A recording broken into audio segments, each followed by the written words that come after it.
मेरा नाम पूजा बिश्नोई है और मैं गांव सारंगपुर, तहसील मंडी आदमपुर, जिला हिसार से बिलोंग करती हूँ।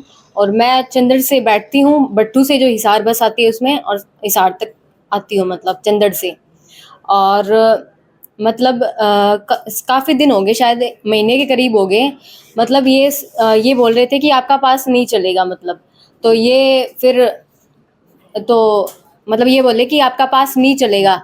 तो हमने इनका नहीं माना, बोले हमने आरटीआई लगा रखी है, तो उस दिन से पास चलेगा ही नहीं। उसमें साफ साफ लिख रखा है कि लड़कियों का पास नहीं चलेगा, मतलब जितने स्टाफ मेंबर्स हैं, लड़कियां हैं, बुजुर्ग हैं, उन किसी का भी पास नहीं चलेगा। उसके बाद बच्चों ने इनकी स्टेटमेंट देखते हुए ये गए आरटीए के पास, उन्होंने लेटर इशू करा 25/8 को। उसमें साफ साफ लिखा हुआ था जितने भी रियायती पास है और गर्ल स्टूडेंट हैं, वो सभी पासिस प्राइवेट बस और गवर्नमेंट बसेस में चलेंगे। और उसके बाद में जब बच्चों ने ये लेटर उनको दिखाया तो उन्होंने डिनाई कर दिया। जो चेकर थे, जो कंडक्टर थे, चेकिंग करने आते, जो अथोराइज कर रखे इन प्राइवेट बसों ने, वो आते थे, वो बोले ये पासिस तुम्हारे नहीं चलेंगे। फिर उसके बाद में बच्चे फिर से गए, फिर 1/9 का लेटर आया जीएम का, उसमें भी साफ साफ लिखा हुआ था कि लड़कियों का पास चलेगा और बुजुर्गों का जो भी रियायती पासिस है सभी चलेंगे, ठीक है। तो फिर भी इन्होंने डिनाई कर दिया कि नहीं, हम तो नहीं मानेंगे, हमारे पास तो आरटीआई लगाई थी, उसमें साफ साफ लिखा हुआ है कि ये पासिस तो नहीं चलेंगे, तो हम नहीं चलाएंगे। इतना ज़्यादा परेशान कर दिया, फिर हमने डिसीजन लिया कि हम एक सिविल सूट फाइल करेंगे।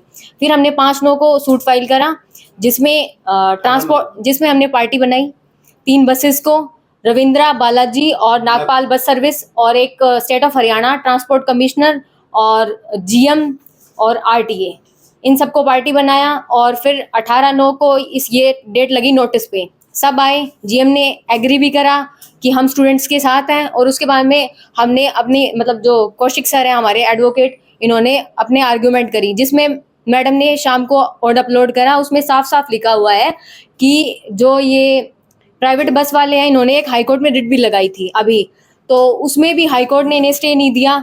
तो उस बेस पे मैडम ने जो 25/8 का लेटर भी हमारा था, जो आरटीए ने इशू करा था, उस बेस पे मैडम ने स्टे दे दिया कि जब तक हाईकोर्ट का ऊपर से कोई स्टे नहीं आता तब तक ये सारे पासेस वैलिड रहेंगे मेनली। और बाकी आप सर से प्लीज पूछिए। जी वकील साहब, तो क्या रहा फैसला, ऑर्डर कौन सी कोर्ट में जो है सुनवाई हुई? ये सुखबीर कौर मैडम के हुआ था। इसके अंदर हमारी आर्गूमेंट सुनने के बाद ये ऑर्डर किया कि दे आर रेस्ट्रेंड, जो हमारे डिफेंडर्स नंबर 5 to 7 थे बसीज वाले, they are restrained from refusing travel or charging fare from the plaintiffs and other similarly situated students holding valid passes. Defendants number 5 to 7 are further directed not to harass the students unnecessarily and to allow them to travel in their buses as per the terms of the RTA letter till any stay or contrary direction is passed by a competent court. कहना मतलब ये है कि जब तक क्योंकि इन्हें एक रिट डाल रखी है वहाँ, तो उसका कोई डायरेक्शन या कोई स्टे ऑर्डर नहीं आता, तब तक आप इन बच्चों को तो है ही, साथ में जो और भी जो बच्चे हाँ रियायती पासिस रखे हैं उनको भी अलाउ करोगे आप। This is the decision of the court. तो अब फिलहाल जो है आपने ये केस जीत लिया है, तो कितनी खुशी है? बहुत खुशी है। काफी लड़कियों को रिलीफ, काफी नहीं, पूरे हरियाणा की जितनी भी लड़कियां हैं जो प्राइवेट बसों में सफर करती हैं, उन सभी को ये बेनिफिट मिलेगा। यानी कि वो जब भी उन्हें कोई कंडक्टर तंग करेगा या फिर चेकर तंग करेगा तो वो ये ऑर्डर्स दिखा सकती हैं।